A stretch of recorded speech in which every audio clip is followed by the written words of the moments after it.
Hi, everyone. Today we are joined by Akriti Vasudeva, a fellow at the Stimson Center, where she focuses on US India relations, Indo Pacific geopolitics, and strategic competition in Asia.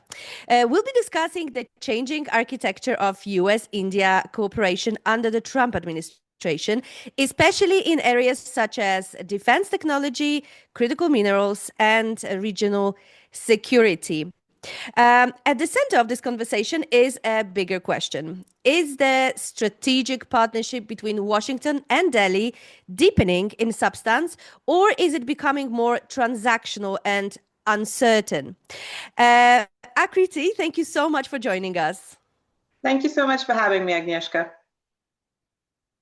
So the US India initiative on critical and emerging technology was designed to deepen cooperation in defense technology, AI, space, and advanced telecommunications. But in the early 2025, it was shelved and replaced by the trust framework under the Trump administration. So, can you tell us a little bit more about that? What has continued in the disagreement and what has been lost in the way? Mhm.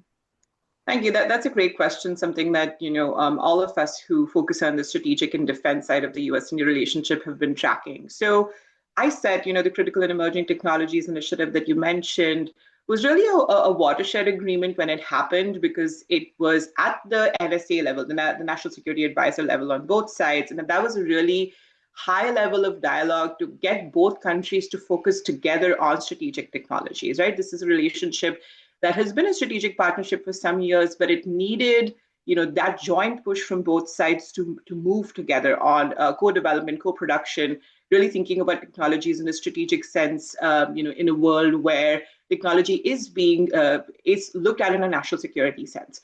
And so there were actually, a couple of meetings under iCET, and things were moving forward. Then under this administration, it got changed to the Trust Initiative and maintained sort of similar themes and similar areas of cooperation. But just because of the downturn in the US-India relationship over the past, year, especially after the trade disputes and President Trump taking credit for supposed facilitation or mediation between India and Pakistan in the May crisis, which Delhi denies, that really soured the relationship. So even the trust conversations, they were happening at the working level. So I know that there was a US delegation that went to India in September, and there were some conversations that were going on, but things were sort of slowing down and they were on a standstill because the relationship was not going well.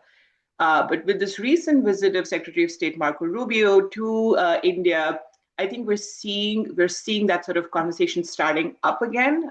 So when you look at the bilateral agreement that the two sides struck on critical minerals a couple of days ago, and the conversations that have been happening between Rajnath Singh, the Indian Defense Minister, and Pete Hegseth, the US Defense Secretary, some of those tracks finally seem to be moving. But I think overall, I'm still concerned about the state of the relationship because there is so much distrust on both sides. And I think a lot needs to be done to repair it. And I'm not necessarily sure that that is necessarily happening at the government level still. There were some agreements between US and Indian companies actually on co-development and co-production in defense late last year.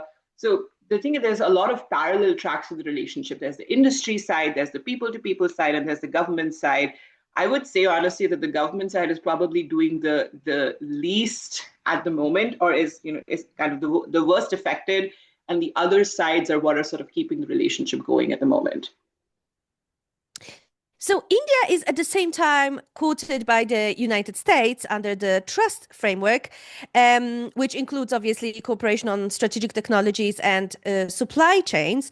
But at the same time, it is dependent on Chinese processing capacity. So where is Delhi placing its bets at the moment? And what would it take for Washington to shift that calculation?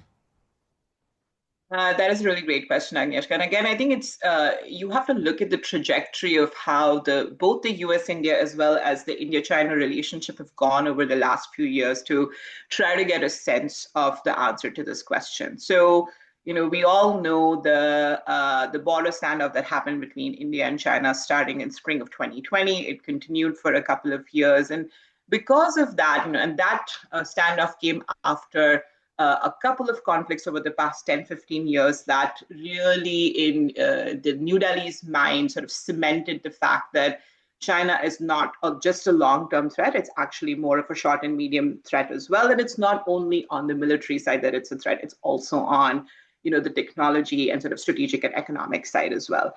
So what Delhi did in the spring of 2020 was actually restrict and limit Chinese investments into Indian industry, and particularly national security sectors like telecom, etc. But it was broadly looking at all investments, but it was especially concerned about things where technology could have national security implications.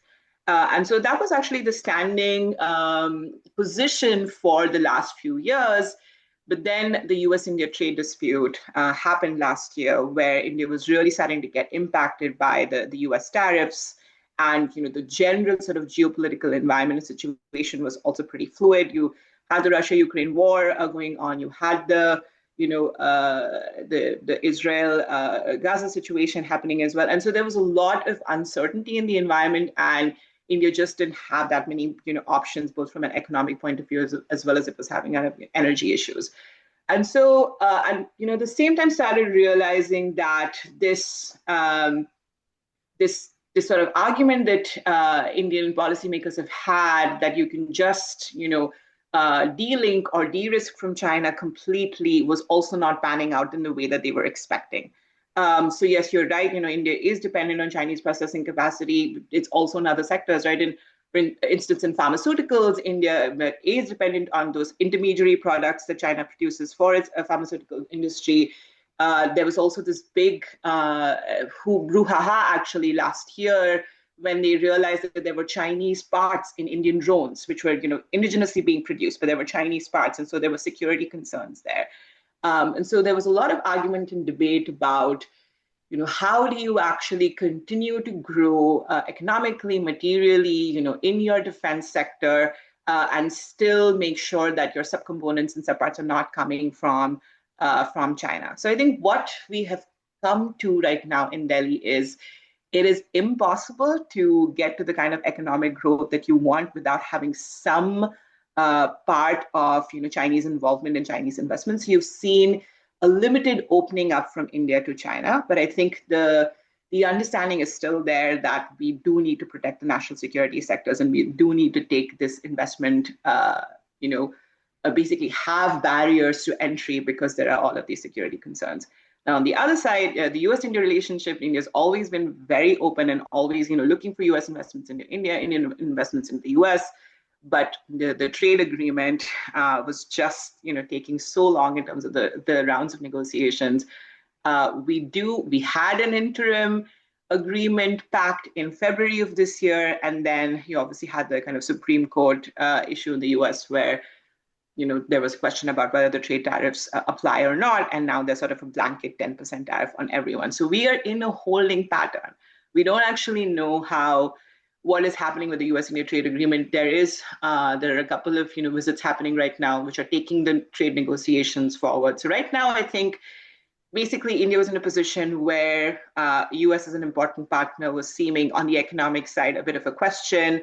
The China strategy on the economic side was not working. And so it decided to do a limited opening up with China and wait and see what happens with the US. But the US is still a very, very important partner on economics.